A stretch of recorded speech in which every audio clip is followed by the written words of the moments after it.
The Tony Hawk's Pro Skater series games are arcade-style skateboard games taking place in open-ended, arena-like levels where you can aim for high scores, complete objectives, compete against friends, or simply just skate. Progress generally starts with completing the career modes and unlocking everything, and then their end game is finding big, creative combo lines across levels. All these ports have changes between them, whether they're visual or mechanical, or big or small. So, whichever way you want to play, this video will hopefully help you figure out which versions you'd like to play.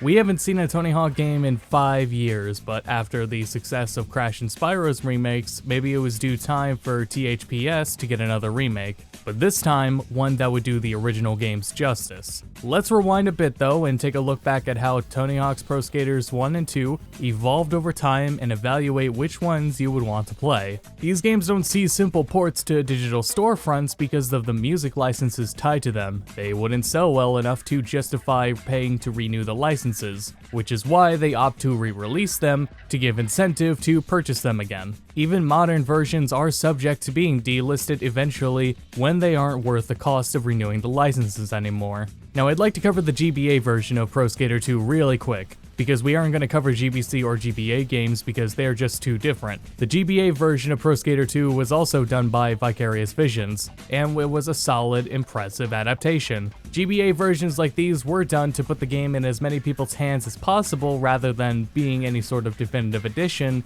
even when they're technically a different game, so the fact that the game stands on its own says a lot. There is so much to it actually that the GBA version could frankly be its own video. Anyway, so all these ports have universal consistent changes between them. They all play very slightly differently from each other, and if it's been a few years between re-releases, the sponsors and levels will be different. We're gonna cover the content, progression, mechanics, quality of life changes, visuals, and audio differences among all of these ports. So let's get into it.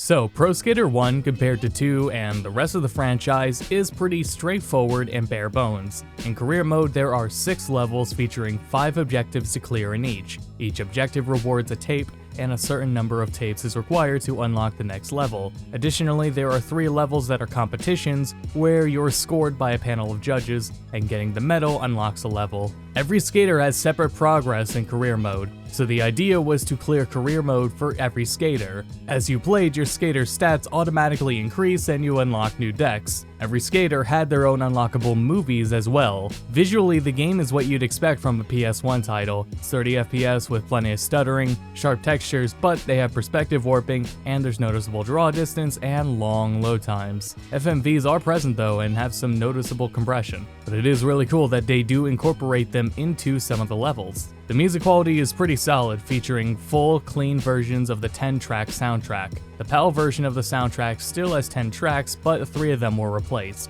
In the Nintendo 64 version, the analog stick could be used. However, these games do not have analog input, so you might as well use the D-pad. While still 30 FPS, the N64 version has more stable performance and significantly faster load times.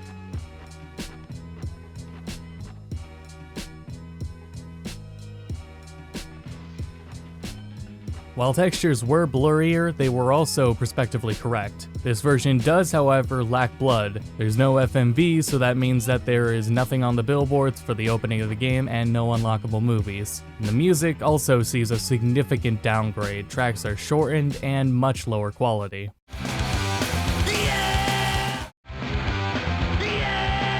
The Dreamcast version was developed by Treyarch, who used a new renderer for the game that results in proper shadows, improved texture quality, additional objects in the environment, further draw distance, and more consistent performance. And the last Pro Skater port was to the N-Gage. The N-Gage was a phone that at the turn of the century could play video games. This version also features levels from Pro Skater 2.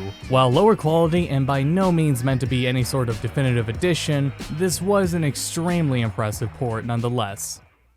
And now we'll move on to Tony Hawk's Pro Skater 2 for the PlayStation 1. So, instead of tapes in this one, completing any of the 10 objectives within 5 of the levels earned you money. Meanwhile, there were also 3 competition levels and 2 bonus levels. You need a total amount of career money to unlock the next level or medal from competitions. The total amount of money needed grows exponentially over time, but so do the money rewards in later levels. The money could be spent on upgrading stats manually, new tricks, and new decks. In addition to the new career mode, Pro Skater 2 also introduces Create-A-Skater and Create-A-Park. The PS1 version also included a demo of Matt Hoffman's BMX. A few new mechanics were introduced in this title, including manuals, double tap moves, and the ability to switch your stance on command. Out of the 15 tracks on the soundtrack, the one thing worth mentioning is that Fixed You by Bad Religion didn't loop properly in the PS1 version. It had a long length of silence at the end of it, but this was fixed in every other version. Coming after the PS1 version is the PC version, which by extension was also the Mac version and the, a few years later, iOS version. Warehouse, Chicago, and Downhill Jam from the first games are included in this version, and the Mac version even had online multiplayer utilizing Game Ranger. Meanwhile, the iOS version had only career mode, single session, and free skate, so no Create-A-Skater or Create-A-Park. The iOS version also had a different OST with 9 tracks since it came so much later. The South Korean version of the game included members from the K-pop band FINKL, and on the soundtrack there were 7 of their tracks. Being a PC port, you can expect the best performance, although some issues still persisted like draw distance. You can still get the game running on a modern Windows 10 PC, but it requires jumping through a number of hurdles to get working. But with mods, you can get things such as 60 FPS and widescreen support. In the Dreamcast version, Private Carrera, a secret unlockable character, was replaced by Trixie. She has different boards, but she has the same specials. This version also uses that new renderer, and thus it has higher quality environments, character models, shadows, and textures. The FMVs are also higher quality and full frame rate.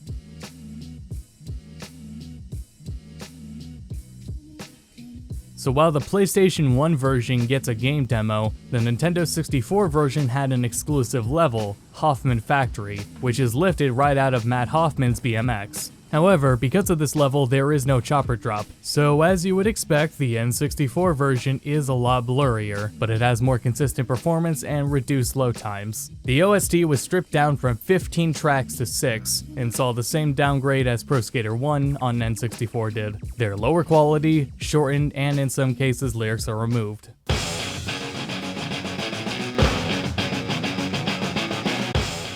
So now we are out of the ports and into substantial re-releases, starting with the exclusive Tony Hawk's Pro Skater 2X. This version doesn't just have the exact same career mode from Pro Skater 2, but it also has the same career from Pro Skater 1, including all of their levels. Note that the scores haven't been adjusted, so the scores in Pro Skater 1 are easier to hit since you've got all the additional mechanics of 2. Then, there is also a third career for the 5 new levels introduced in this version. However, these levels aren't much to write home about. They're not too well polished and are more fun to see rather than play. Private Carrera is once again replaced by Trixie, but this time you cannot cheat to unlock her at all. There's additional secret Treyarch decks to unlock too. While there was no online, Pro Skater 2X featured 4-player split screen and 8-player system link. Pro Skater 2X had an overhauled menu UI, custom skaters that could be women, and the balance meter was incorporated for grinds. The visuals saw the most significant overhaul. The character models further improved from the PC and Dreamcast versions, and camera lens flares and grass details were added. Motion blur was also added, which doesn't really look too great. You can disable it, but on Xbox 360, it can sometimes turn itself back on. The game runs at 60 FPS now, though it's not a stable 60 FPS, but the resolution is much higher.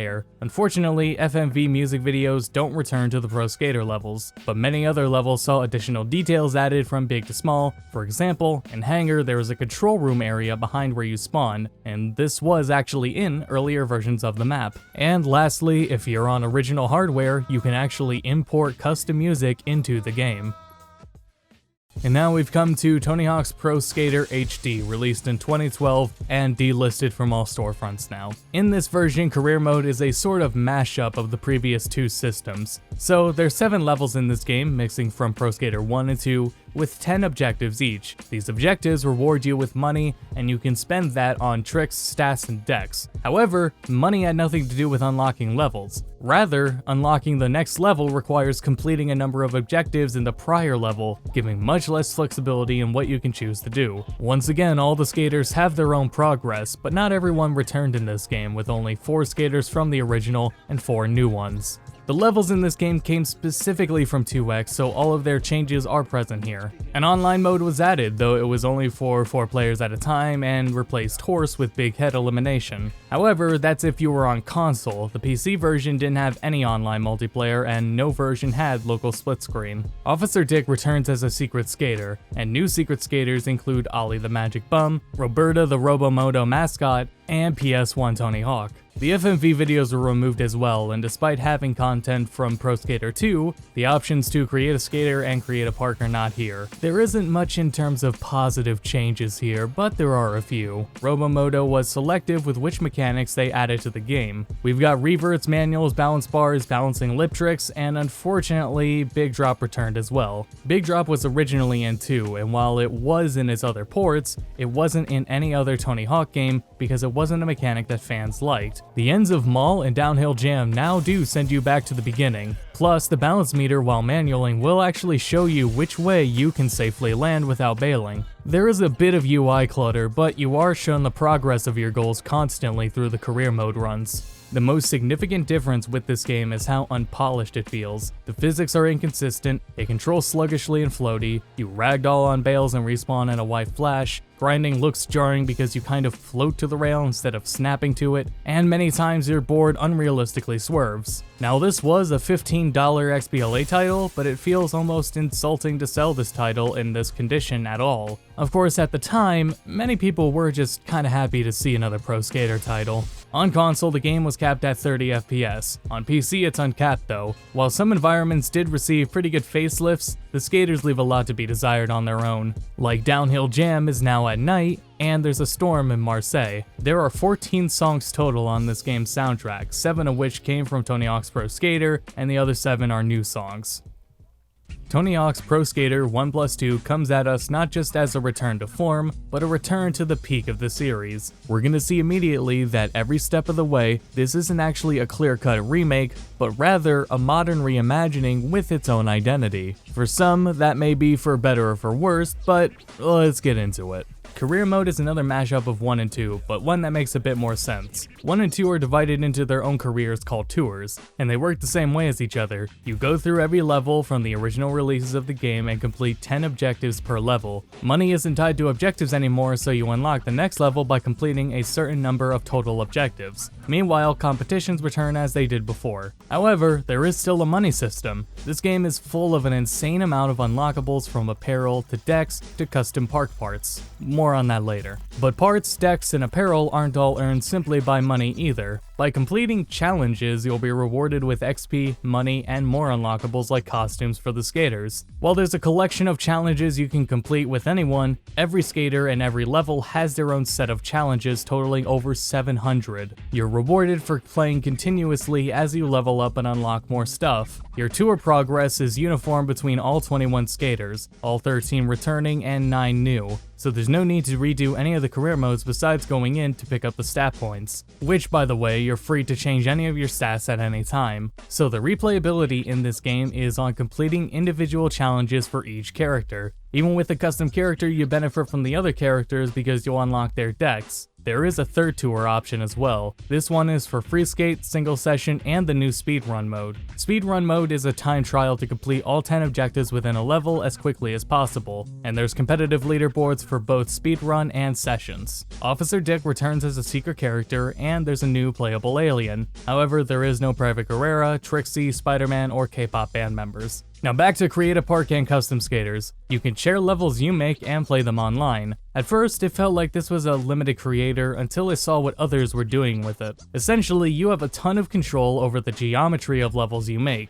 so you can create some geometrically accurate recreations of some cool stuff. The character creator does its job, but it's pretty grounded in what you can do. It's still an improvement over the original in that you can have more than 3 complexions, a number of skin tones, hair, and eyes to choose from. Additionally, this game has online multiplayer. There's casual and ranked matchmaking, but you can play with friends too. and improved lobbies are on their way later this fall. Pro Skater 1+2 uses Neversoft's handling code, and it really shows. It's not one-to-one with the originals, it's more accurate to say it's closer to 3 through Thug 2. The game is also packed with a number of mechanics from those later games as well, but there is an option to disable those mechanics to match what was originally in Pro Skater 1 and 2 respectively. So on the Pro Skater 2 setting, you can't use reverts to extend combos, Duke double tricks, level out, spine transfers, manual and grind extensions, wall plants, drop down, hip transfer, acid drop, or turn around. And then on the Pro Skater 1 moveset, you can't do any of those things on top of no manuals or switching stance with the shoulder buttons.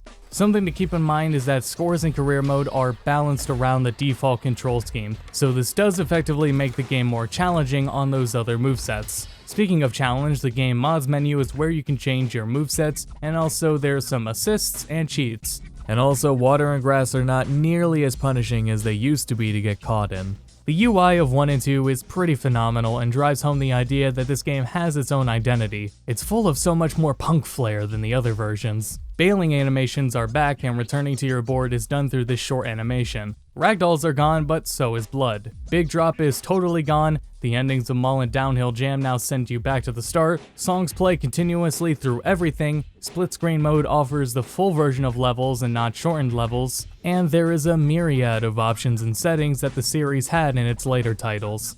So on the base 8th gen consoles, you'll have the occasional stuttering, more so on Xbox One S, but the Xbox One X and PS4 Pro are more stable. However, if your aim is performance, you may want to opt for the PC version. The game runs on Unreal 4 and the environments have been redesigned from the ground up. It's like they went back to the drawing board and looked at how to best represent the actual locations of many levels.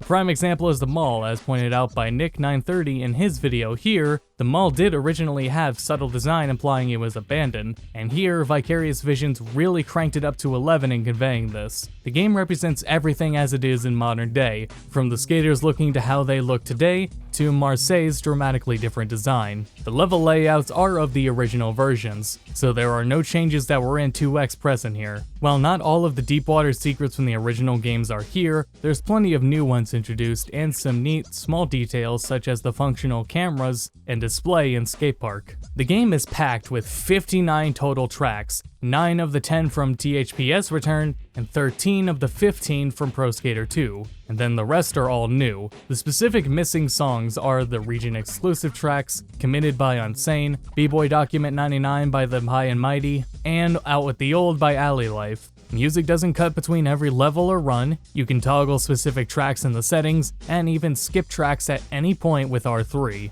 And there is all new voice acting. The taxi drivers have new dialogue. You're the type to put ketchup on a hot dog, aren't you? And Officer Dick is Jack Black.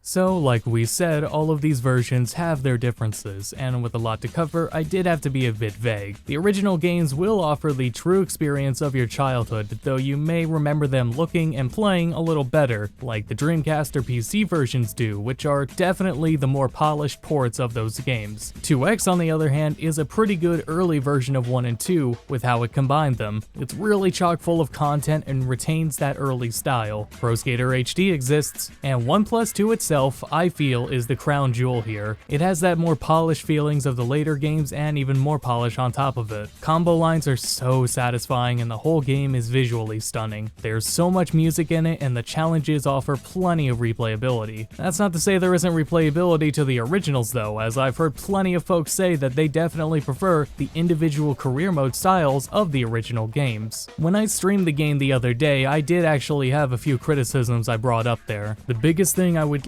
love to absolutely see in this game would be the ability to free skate with either strangers or friends. I have a lot of fun doing the combo lines, but it feels kinda lonely without anyone else in these levels. It's like the appeal of actually going to a skate park and skating with a whole bunch of other people there. Even if you're doing your own thing, it's just nice to have company around. And since that isn't really something you should be doing right now, it would have been nice to do it here. And something like this was even in Pro Skater 5, where when you play, there would just be other players that appeared. That's all I got time for with this video. Be sure to check out more port reviews on the channel, you can find me on Twitter, and support me via Patreon. So, till next time, thank you for watching.